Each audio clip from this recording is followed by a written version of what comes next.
கைமாத்து கொடுக்கறதையும் உதவி செய்யறதையும் இந்த 2026ஆம் ஆண்டு ரிஷப ராசி லக்கண நேயர்கள் மறந்துடும். ஜூன் மாசம் 6ஆம் தேதிக்கு பின்னாடி குரு இந்த ராசி லக்கணத்துக்கு 3ஆம் இடத்துல உச்சமடைகிறார். இருந்தாலும் குரு அட்டமாதிபதி தான், ஒரு பக்கம் லாபாதிபதி. ஏன்னா 2 அதிகாரமும் அவர் பெறுகிறார். தாய் தகப்பனை விட்டு கொஞ்சம் விலகி இருக்கிறது நல்லது. தகப்பனார கொஞ்சம் ஆரோக்கியத்துக்கு அவரை கொஞ்சம் நீங்க நல்லா கவனிச்சுக்கிடணும். தாய் தகப்ப 2 பேர்த்தையுமே கவனிக்கணும். புதிய கடன்பட்டு ஏதாவது உருவாக்கிக்கலாம் அப்படின்ற சிந்தனை இருந்தா அதை கொஞ்சம் மாத்திக்கங்க. ஏன்னா பழசே இன்னும் பைசல்கள் இல்லாம கிடக்கு. வெளியில இருக்கிறவனுடைய பேச்சை கேட்டுக்கிட்டு வெட்டியா கடன் வாங்கி காசு பணத்தை விரயம் பண்றதை குறைச்சிடணும். எல்லாம் வல்ல இறைவனின் பேரொருளால் வல்லான் வகுத்த வழிகொப்ப அம்மன் அருள் டிவி நேயர்கள் அனைவருக்கும் 2026ஆம் ஆண்டு ஆங்கில புத்தாண்டு வாழ்த்துக்கள். 1/1/2026 அன்னைக்கு வியாழக்கிழமை மிட்நைட், அதாவது 12:01 கார்த்திகை நட்சத்திரத்துல தான் இந்த வருஷம் பிறக்குது. ஆனா நம்ம தமிழ் கல்ச்சர் படி 6 மணிக்கு சூரிய உதயம் போது ரோகிணி நட்சத்திரத்துக்குள்ள வந்துடும். எது எப்படி இருந்தாலும் சரி, 2026 உலக நாடுகளுடைய பொருளாதார மேம்பாடு அப்படின்னு ஒண்ணு இருக்கு. உலகத் தலைவர்கள் அனைவருமே ஒன்று சேர்ந்து அல்லது சில குறிப்பிட்ட நாடுகள் ஒன்று சேர்ந்து தனக்கென்று புதிய பொருளாதார நிலையை உருவாக்கக்கூடிய சக்தியும் இதுல இருக்கு. ஆண்டவனுடைய அனுக்கிரகத்தால் இந்த கார்த்திகை நட்சத்திரத்தினுடைய அதிபதியாகிய சூரியன் போய் தனுசுல அந்த சுக்கிரன் சாரத்துல போய் உட்கார்றதுனால உலக நாடுகள் தன்னுடைய பார்வையில் சமாதானத்தை மேற்கொண்டு சண்டை இல்லாத ஒரு உலகத்தை இந்த 2026 மக்களுக்கு ஒரு ஆனந்தத்தை கொடுக்கும் என்பதில் மாற்றமில்லை. ஆனா நம்ம எல்லாருமே வேண்டி விரும்புறது உலகத்தில் இருக்கக்கூடிய அத்தனை மக்களும் தன்னுடைய வாழ்வியல்ல எந்த விதமான கஷ்டமும் நஷ்டமும் இல்லாம வாழணும் அப்படின்றதான் ஆசை. அது இந்த 2026 பூர்த்தியாகும். மருத்துவத்துறையில புதிய பரிணாமத்தை இந்த வருஷம் 2026 கொடுக்கும்.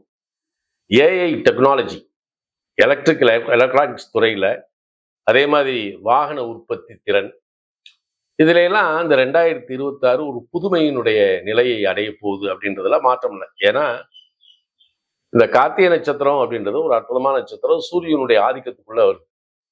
அப்ப உலக நாடுகள் அனைத்துமே எல்லா விதமான அந்த போர் நிலையெல்லாம் நிறுத்தி, ஏன்னா இப்ப ரஷ்யா உக்ரைன் போர், காசா இஸ்ரேல் போர், இந்த பக்கம் இப்ப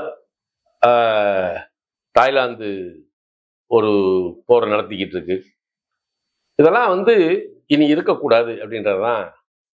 அது இந்த ஜனவரி மாதம் பிறந்து பிப்ரவரி தொடக்கத்திலேயே இதுக்கெல்லாம் ஒரு முற்றுப்புள்ளி வருமா என்றால் வரக்கூடிய நிலையில் கிரக நிலைகள் இருக்கிறது. இறைவனுடைய அனுக்கிரகத்தால் போர் நிறுத்தம் ஏற்பட்டு அங்குள்ள மக்கள் எல்லாம் சூட்சமடைகின்றதான் நம்மளுடைய பிரார்த்தனை. மற்றபடி இந்த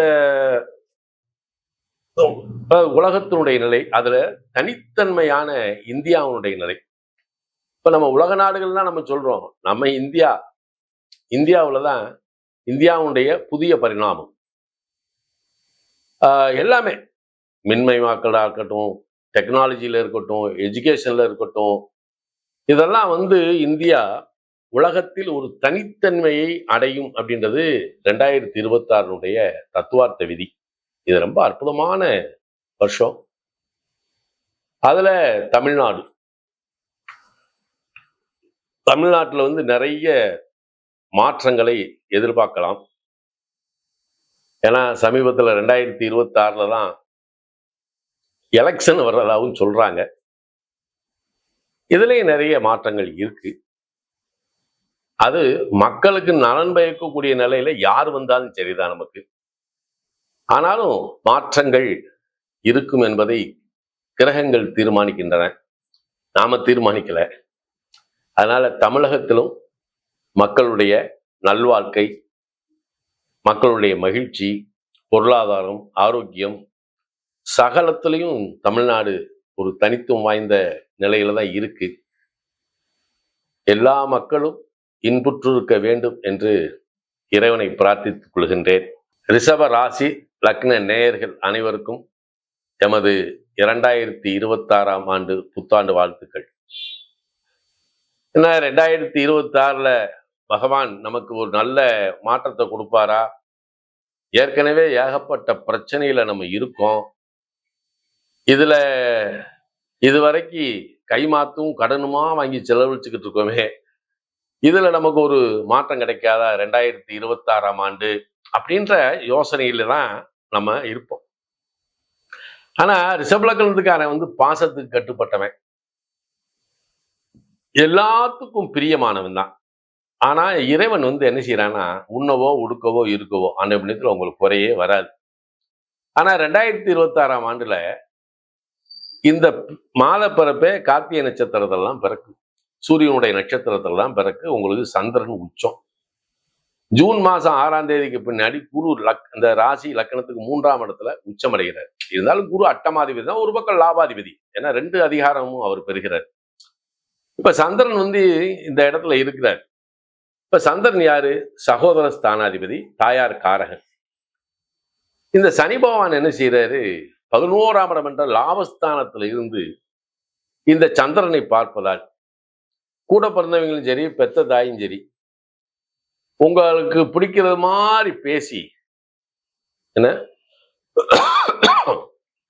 உங்க மனதை மாத்தி ஏற்கனவே உங்க அப்பா வழி சொத்துக்களை எழுதி வாங்குறதுக்கு உண்டான முயற்சி இதுல இருக்கு. ஏன்னா உங்களுக்கும் பொண்டாட்டி பிள்ளை இருப்பாங்க இல்லையா, அதையும் கொஞ்சம் யோசிக்கணும்ல. அதனால கண்மூடித்தனமான பாசம் வழுக்கத்தான் செய்யும். அதனால நீங்க கொஞ்சம் கவனமா இருக்கணும். அதே மாதிரி இந்த சூரியன் போய் உங்க ராசிக்கு அல்லது லக்கணத்துக்கு 8ல தான் சுக்கிரன் சார்ந்திருக்கார். சுக்கிரன் ஏற்கனவே 6க்குடையவர். அப்ப இந்த இந்த ராசிய ரிஷபத்தை சனி வேற பார்க்கிறார். அதை விட லக்னாதிபதி 6க்குடைய சுக்கிரனையும் சனி 10ஆம் பார்வையா பார்க்கிறார். சுகஸ்தானாதிபதி ஆகிய தாயார் ஸ்தானாதிபதி, தகப்பன் காரகன் அப்படின்ற சூரியனும் இந்த சனி பார்க்கிறார். சப்தம விரையாதிபதி அல்லது மனைவி ஸ்தானாதிபதி செவ்வாயும் இந்த சனி பார்க்கிறார். அப்ப தாய் தகப்பனை விட்டு கொஞ்சம் விலகி இருக்கிறது நல்லது. தகப்பனார கொஞ்சம் ஆரோக்கியத்துக்கு அவரை கொஞ்சம் நீங்க நல்லா கவனிச்சுக்கிடணும். தாய் தகப்பன் 2 பேர்த்தையுமே கவனிக்கணும். அவர்கள் மூலமா நமக்கு ஏதாவது செலவுகள் வர்றதுக்கு வாய்ப்பு உண்டு. புதிய கடன்பட்டு ஏதாவது உருவாக்கிக்கலாம் அப்படின்ற சிந்தனை இருந்தா அதை கொஞ்சம் மாத்திக்கங்க. ஏன்னா பழசே இன்னும் பைசல்கள் இல்லாம கிடக்கு. அவ்வப்போது வரக்கூடிய குடும்ப பிரச்சனை, இதை பெருசாக்காம கொஞ்சம் விட்டு கொடுத்து போறது நல்லது. ஏன்னா இது இயற்கை. ஏன்னா ரிஷபலக்கணத்துக்கு இயற்கையிலேயே மனைவிமார்கள் என்ன செய்வாங்க, கொஞ்சம் கோபக்காரங்களா தான் இருப்பாங்க. கோபம், பிடிவாதம், கொஞ்சம் சீற்றம் இருக்கத்தான் செய்யும். அதுல இப்ப 8ல போய் சூரியன் சுக்கிரன் செவ்வாய் போய் உட்கார்ந்துருதா, அப்ப அவங்களுடைய தாட்டியம் கொஞ்சம் ஜாஸ்தியாத்தான் இருக்கும். வெளியில இருக்கிறவனுடைய பேச்சை கேட்டுக்கிட்டு வெட்டியா கடன் வாங்கி காசு பணத்தை விரயம் பண்றதை குறைச்சிடணும். கைமாத்து கொடுக்கறதையும் உதவி செய்யறதையும் இந்த 2026ஆம் ஆண்டு ரிஷப ராசி லக்கண நேயர்கள் மறந்துடணும். ஏன்னா அந்த சூழல் அப்படி இருக்கு. இருந்தாலும் உங்களை காப்பாத்துறது 10ல ராகு உட்கார்ந்து இருக்கிறார். அவர் உங்களை காப்பாற்றுவார். 11ல இருக்கக்கூடிய சனி பகவான், ஏன்னா அவர் தான் உங்களுக்கு தர்ம கர்மாதிபதி ரிஷபத்துக்கு. அவர் 11ஆம் இடத்துல இருக்கிறது சிறப்பு. ஆனா லக்கணத்தை பார்க்கிறாரு, ராசியை பார்க்கிறாரு இல்லையா. அப்ப நம்ம நினைச்ச உடனே ஒரு காரியத்தை செயல்படுத்தி கொடுக்கறது சனி பகவானுடைய குணம் கிடையாது. ஆனா நீங்க எப்பயுமே இந்த சனி பகவானே மீனத்திலிருந்து மேசத்துக்கு வர்ற வரைக்கும் யதார்த்தமா இருந்தீங்கன்னா எல்லா காரியமும் சக்சஸ். நீங்க திட்டம் போடுறதுல இருந்து தோல்வி அடைஞ்சிருவீங்க. நாளைக்கு ஒரு காரியத்தை முடிக்கணும் அப்படின்னு நீங்க பிளான் பண்ணீங்கன்னா சனி பகவான் அதுல இழுவையத்தையும் கொடுப்பாரு ஒழிய உடனே முடிச்சு கொடுக்க மாட்டாரு. அப்ப நீங்க யதார்த்தமா இருந்தா உங்களுக்கு என்ன தேவை, எப்ப தேவை, எதுக்கு தேவைன்றத சனி பகவானே தீர்மானம். ஏன்னா இப்ப உங்களுக்கு ராஜாவே சனி பகவான் தான். வேற யாரும் உங்க லக்கணத்தை இயக்கக்கூடிய சக்தி யார்ட்டையுமே இல்லை. 3ல குரு பயிற்சியாகி உச்சமான கூட அந்த குரு சனியை பார்ப்பார். சனி 9 10 குடையவர் தானே. அப்ப குருவும் லாபாதிபதி, லாபஸ்தானத்தில் இருக்கக்கூடிய சனியை பார்க்கறது நமக்கு எதிர்பாராத விதமான நன்மைகள் கிடைப்பதற்குண்டான வாய்ப்பு நிறையவே இருக்கு. ஏன்னா திடீர்னு நாம ஒரு நண்பரை எதிர்பார்த்துக்கிட்டு இருப்போம், அவன் வரமாட்டான். இன்னொரு நண்பன் வந்து எதிர்பாராம வந்து உதவி செஞ்சுட்டு போவான். அப்ப எதிர்பாராத உதவிகள் இருக்கு. ஆனால் இந்த நேரத்துல நாம தான் நம்மளுடைய அறிவை அல்லது சிந்தனைய செயல்திறனை யோசிச்சு முடிவெடுக்கிறது நல்லது. அப்ப சார் நான் வந்து புதுசா எதுவும் சொத்து வாங்கக்கூடாதா சார்? சார் வாங்கலாம். வாங்கணும்னா ஒரு கடன் வாங்கி தான் வாங்கணும். அப்ப அது அந்த சீதோஷ நிலைக்கு தகுந்த மாதிரி உங்க வாழ்க்கையில அந்த ப்ராம்ப்டான காரியத்தை பதட்டம் இல்லாம செய்யுங்க. ஒண்ணுக்கு பல தடவை நீங்க அலைய வேண்டியது இருக்கும், ஒண்ணுக்கு பல தடவை வந்து முயற்சி செய்ய வேண்டியது இருக்கும். கல்வி கற்கக்கூடிய மாணவர்கள் ரொம்ப ரொம்ப கவனமா இருக்கணும். இப்ப ரிஷபலக்கணத்துல வந்தவன் வந்து நான் வந்து அதுக்கு போறேன் இதுக்கு போறேன். இந்த வருஷம் எக்ஸாமை வந்து நீங்க கொஞ்சம் ஹார்ட் ஒர்க் பண்ணி தான் எழுத வேண்டியது இருக்கு. அதனால பாஸ் பண்ணிடுவீங்க. இப்ப நாம எதிர்பார்த்தது ஒண்ணா இருக்கும், கிடைக்கிறது ஒண்ணா இருக்கும். அப்ப அதை கொஞ்சம் நீங்க கவனிச்சு கொஞ்சம் ஹார்ட் ஒர்க் பண்ணுங்க மாணவர்கள். பெண்கள் இந்த அக்கம் பக்கத்தில் இருக்கவங்களுடைய பேச்சை கேட்டுட்டு வீட்டுக்குள்ள இருக்கக்கூடிய விஷயத்துல மாறுபட்டு போறது நல்லதில்லை. சொந்தங்கள் வந்து 1000 இருக்கலாம். அவங்க வீட்டுக்கு வந்தாங்கன்னா உபசரிக்கிறது உங்களுக்கு உங்களுடைய தனித்தன்மை தான், நான் இல்லைன்னு சொல்லல. ஆனா அவங்களுக்காக நீங்க ஏதாவது ஒரு காரியத்தை செய்ய போய் அது உங்களுக்கே உபத்திரமா வந்து முடிஞ்சிடக்கூடாது. அதுலதான் நீங்க எப்பயும் எச்சரிக்கையா இருக்கணும். நான் இல்லை சார், நான் பழைய வீட்டை இடிச்சு கட்டலாம்னு நினைக்கிறேன், எங்க அப்பா பூர்வீக சொத்து, நான் கொஞ்சம் இடிச்சு கட்டுறதுக்கு ஏதாவது கடன் வாங்கி கட்டலாமா? நல்லா கேட்டுங்க, அது உங்களுக்கு நல்ல யோகத்தை தரும். புதிய வண்டி வாகனம் வாங்குறதுக்குள்ள இது இருக்கா? இந்த வருஷம் விட்டுருங்க. ஏன்னா குரு சிம்மத்துக்கு வரும்போது வாங்கிக்கலாம். அதனால இந்த வருஷம் நாம கொஞ்சம் கவனமாகவும் எச்சரிக்கையாகவும் இந்த 2026 கடந்து செல்ல வேண்டிய கட்டாய சூழலில் நாம் இருக்கிறோம். ஆகையால் நீங்க இதுக்கு என்னையா செய்யலாம் அப்படின்னா வேற ஒண்ணுமே இல்லை. சிவன் கோயில்ல வந்து சிவசக்தி ஐக்கியமா ரிஷப வாகனத்தில் இருக்கக்கூடிய பெருமானை நீங்க வழிபட்டா நல்லது. இதுல எல்லா ராசிக்காரர்களுமே வந்து இந்த இந்த வருஷம் என்ன செய்யணும் அப்படின்னா, இந்த 2026ல சிவாலயத்துல நம்ம ரிஷப வாகனத்துல அம்மையப்பனா வீற்றிருக்கக்கூடிய சிவபெருமானை நீங்க வணங்குனீங்கன்னா உங்களுக்கு சகல சௌபாக்கியங்களும் கிடைக்கும். அது சிவாலயத்தில் இருக்கிறது.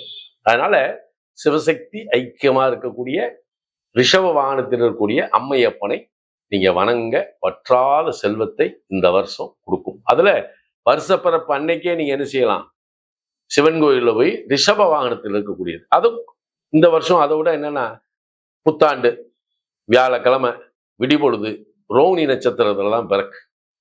அப்ப நல்ல அழகா பசுமாட்டுக்கு நல்ல அழகா ஒரு சக்கரை பொங்கல் வச்சு அதை ஒரு இலையில பரப்பி, அருகம்புல் 5 வாழைப்பழம் அதை வீட்டில் வச்சு விளக்கு போட்டு நைவேத்தியம் பண்ணி அதை பசுமாட்டுக்கு கொடுங்க. இந்த 2026ல வற்றாத செல்வத்தையும் வளத்தையும் எல்லோருக்கும் கொடுக்கும். என் அன்புக்கு உரித்தான நேயர்களே, 2026ல சந்திரன் உச்சம் பெற்று ரிஷபத்திலே சூரியனுடைய நட்சத்திரமாகிய கார்த்திகையிலும் ரோகிணி நட்சத்திரத்திலும் இது பயணப்படும். அப்ப நம்ம எல்லாத்துலயுமே இந்த ராசி இலக்கண நேயர்கள் இந்த வருஷம் நம்ம என்ன வழிபாடு பண்ணணும் அப்படின்னா, நம்ம நியூ இயர் அன்னைக்கு வியாழக்கிழமையே சிவாலயம் செல்வது நல்லது. ஒண்ணு. அப்ப சிவாலயம் சென்னீங்கன்னா அங்க பெரிய பெரிய சிவன் கோயில்ல வந்து இந்த ரிஷப வாகனத்தில் இருக்கக்கூடிய பெருமானும் பெருமாட்டியும் இருக்கக்கூடியது சில நேரத்துல பிரகாரமாகவும் இருக்கும், அல்லது சில நேரத்துல வந்து தூண்லையும் இருக்கும், அந்த கோயில் மண்டப தூண்லையும் இருக்கும். அப்ப அதை தெரிஞ்சுக்கிட்டு அந்த மண்டபத்துல அந்த தூண்ல இருந்துச்சுன்னா அதை வந்து நல்லா அழகா பன்னீர் விட்டு சுத்தப்படுத்தி சந்தனம் குங்குமம் வச்சு நல்லா ஒரு அலங்காரம் பண்ணி அதை நீங்க வழிபடுறது ரொம்ப ரொம்ப நல்லது. ஒண்ணு. இல்ல ரிஷப வாகனத்தில் இருக்கக்கூடியவர் வந்து பிரகாரமாவே இருக்குன்னா அற்புதத்திலும் அற்புதம் நீங்க வழிபாடு பண்ணிக்கிறது நல்லது. ஒண்ணு. அதை விட முக்கியமானது என்ன அப்படின்னா, நீங்க எந்த ஊர்ல வச்சாலும் நீங்க இருக்கக்கூடிய ஊர்ல அல்லது பக்கத்துல மாரியம்மன் கோயில் இருக்கும்.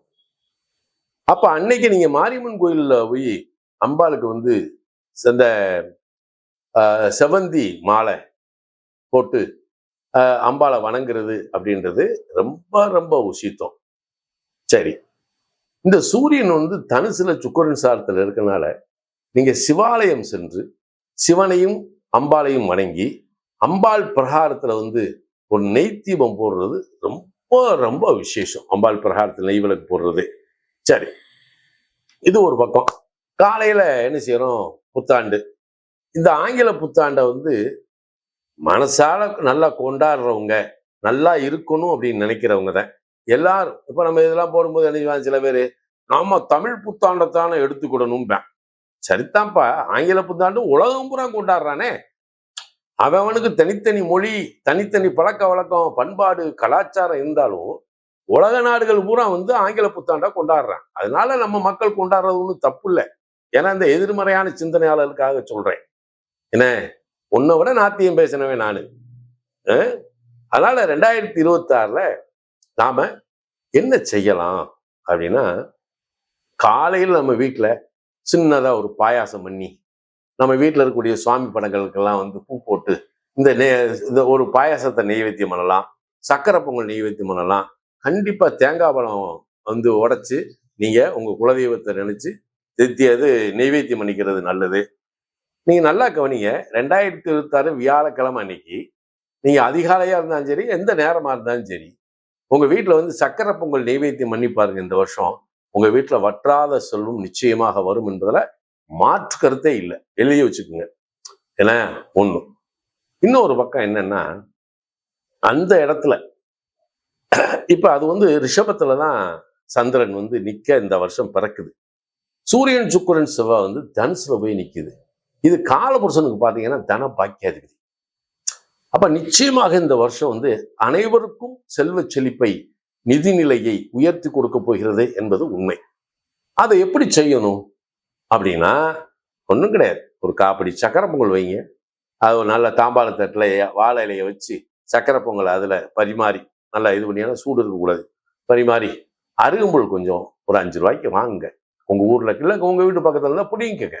அதை அழகா அதுலேயும் வச்சு ஒரு 5 வாழைப்பழத்தையும் வச்சு நல்லா சாமி கும்பிடுங்க உங்கள் வீட்டில். ஏன்னா நல்ல சாமி கும்பிட்டு ஏன்னா அப்போ அந்த கையில் எப்படி வச்சுக்கோங்கன்னா, இதை வந்து நம்ம வீட்டில் நெய்வேத்தியம் பண்ணும்போது நம்ம வீட்டில் ஒரு 11 ரூபாயோ அல்லது 101 ரூபாயோ வச்சு பிரார்த்தனை பண்ணி இந்த ரூபாயையும் கையில் வச்சுக்குங்க. அப்படியே பசுமாடு உங்கள் வீட்டு பக்கத்தில் இருக்குது அப்படின்னா அந்த பசுமாட்டுக்கு இதை வச்சு அந்த பசுமாட்டை நீங்கள் உங்களுக்கு முடிஞ்சா 3 முறை வாங்க, இல்லாட்டி 1 முறை வாங்க, இல்லாட்டி ஒரு 10 முறை கூட வரலாம், 11 முறை வரலாம். அப்படி சுற்றி அப்படியே அதை சாப்பிட்டு முடிச்ச உடனே ஆனந்தமா அதை நமஸ்காரம் பண்ணிட்டு அப்படியே வந்து அந்த ரூபாயை உங்க கஜானால நீங்க எங்க பணம் சேர்க்குறீங்களோ அந்த இடத்துல அந்த ரூபாயை வச்சிருங்க. இதை வச்சு பாருங்க. இந்த வருஷம், அடுத்த வருஷம் உங்களுடைய அனுபவத்தை என்கிட்ட சொல்லுங்க கமெண்ட்ல. ரொம்ப அற்புதமா இருக்கும். பசுவிற்கு பொங்கல் கொடுப்பதும் நீங்க வீட்டுல பொங்கல் நைவேத்தியம் பண்றதும் நல்லா இருக்கும். நல்லா தெரிஞ்சுங்க. உங்க ஊர்ல இருக்கக்கூடிய மாரியம்மனை விட்டுறாங்க. சிவன் கோயில நெய் விளக்கு இதை செஞ்சுட்டு வாங்க. அதே மாதிரி வியாழக்கிழமை எழுந்தவுடன் காலையில் உதயமாகக்கூடிய சூரியனை கண்டு உங்கள் பிரார்த்தனையை செய்யுங்கள். இந்த 2026 அனைவருக்குமான ஆனந்தத்தை தந்தருளும் என்பதில் மாற்றமில்லை. அனைவருக்கும் எமது 2026 புத்தாண்டு வாழ்த்து.